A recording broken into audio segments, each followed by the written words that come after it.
મિત્રો, આપનું દિલથી સ્વાગત છે અમારી દિલની વાર્તા ચેનલમાં।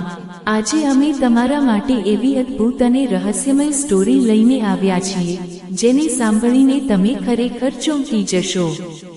સાંજનો સમય હતો અને હું મારી રૂમની અંદર આરામથી સૂઈ રહ્યો હતો। ઘરમાં કોઈ ન હતું, ફક્ત ઘરમાં હું ને મારી કાકી હતા।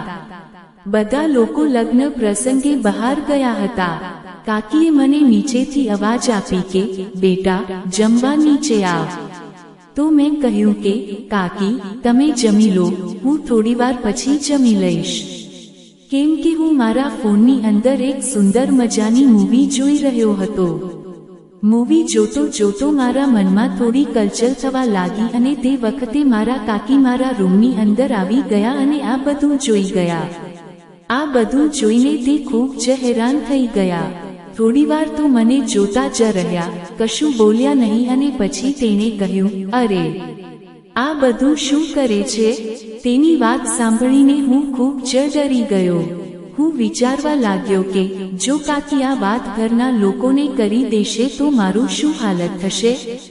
તો હું તેની વિનંતી કરવા લાગ્યો, કાકી, કાકી, મહેરબાની કરીને તમે મારી વાત કોઈને કહેશો નહીં। તમે જાણો છો કે આજકાલના યુવાનો આ બધી રમત રમે છે અને હું પણ હવે યુવાન થઈ ગયો એટલે આવી રમત રમતો હતો। તો કાકી કહેવા લાગ્યા, બેટા, જો તે મને વાત કરી હોત ને તો રમત રમતમાં હું પણ તારો સાથ આપોત। તો મેં ડરતા ડરતા કાકીને પૂછ્યું કે શું ખરેખર તમે મારો સાથ આપશો? તો કાકીએ કહ્યું, ચાલે, પહેલા જમી લઈએ, પછી આપણે બંને સાથે મળીને રમત રમશું। અમે બંને નીચે આવીને જમવા લાગ્યા। જમ્યા પછી કાકી વાસણ સાફ કરવા માટે જતા રહ્યા અને હું ફરીવાર મારા રૂમમાં આવીને અધૂરી મૂવી જોવા લાગ્યો। મૂવી જોતા જોતા મને ખબર ન રહી કે હું ક્યારે સૂઈ ગયો। સવારે જાગ્યો તો મારા કાકી રસોડાની અંદર રસોઈ બનાવી રહ્યા હતા। હું તેની નજીક જઈને કહ્યું, કાકી, મને ક્રિકેટ રમવાનું મન થાય છે, શું તમે મારી સાથે રમશો? તો કાકી કહેવા લાગે, અરે, હું તારી કાકી છું। તો મેં કહ્યું, તો એમાં શું થયું? આપણે બંને તો રમી શકીએ છીએ ને। મેં તેનો હાથ પકડી લીધો, ત્યાં અચાનક બહારની કોઈનો અવાજ આવ્યો। મેં જઈને જોયું તો અમારા પડોશીમાં રહેતા માસી થોડાક સામાન લેવા માટે અમારા ઘરે આવ્યા હતા। તે સામાન લઈ જતો રહ્યા એટલે કાકી મને કહેવા લાગે, બોલ, શું તું કંઈ કહી રહ્યો છે હતો? મેં કહ્યું, કાકી, હું તમારી સાથે ક્રિકેટ રમવા માંગુ છું। તો કાકીએ કહ્યું, ઠીક છે, હું તારા સાથે દઈશ, કારણ કે તારા કાકા બહાર ગયા છે તે ઘણો સમય થઈ ગયો છે અને મેં પણ ઘણા દિવસથી મેચ રમી નથી। આ સાંભળીને હું ખૂબ જ ખુશ થઈ ગયો। મારા કાકી કહેવા લાગ્યા કે તારા કાકા ખૂબ જ સરસ બેટિંગ કરે છે ને તારે પણ તેની જેવી જ બેટિંગ કરવી પડશે। તો મેં કહ્યું, અરે તમે ચિંતા ના કરો કાકી, હું ઓલરાઉન્ડ પ્લેયરની રમત રમીશ અને પીચ ઉપર એવી બેટિંગ કરીશ કે તમે મજા આવી જશે। કાકી ક્રિકેટ રમવા માટે બે ટેનિંગના મોટા મોટા દડા લઈને આવી ગયા અને હું મારી બેટ લઈને તૈયાર થઈ ગયો।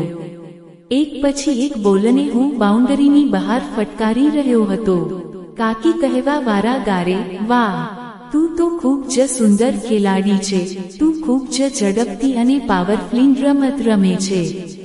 કાકીએ મોઢેથી વખાણ મારા સાંભળ્યા ને હું ખૂબ જ ઝડપથી રમવા લાગ્યો। મારી કાકીએ પણ રમતની અંદર મજા આવી રહી હતી। તે મારી દરેક બાઉન્ડરીની ઉપર લગાવેલ દરેક શોટ ઉપર જોર જોરથી ઉત્સવ જોઈને ખુશી વ્યક્ત કરી રહ્યા હતા। સતત 3 ઓર કાકીને દોરી નાખતે કારણ હવે તે મૂંઝાવી ગયા અને કહ્યું, જો આવું જ બેટિંગ કરીશ તો મારા હોશ ઉડી જશે અને હું મેચ હારી જઈશ। તો અચાનક તે કહેવા લાગ્યા, હવે ખૂબ જ થાકી ગયું છું, એટલે બાકીની મેચ આપણે સાંજે પૂરી કરીશું।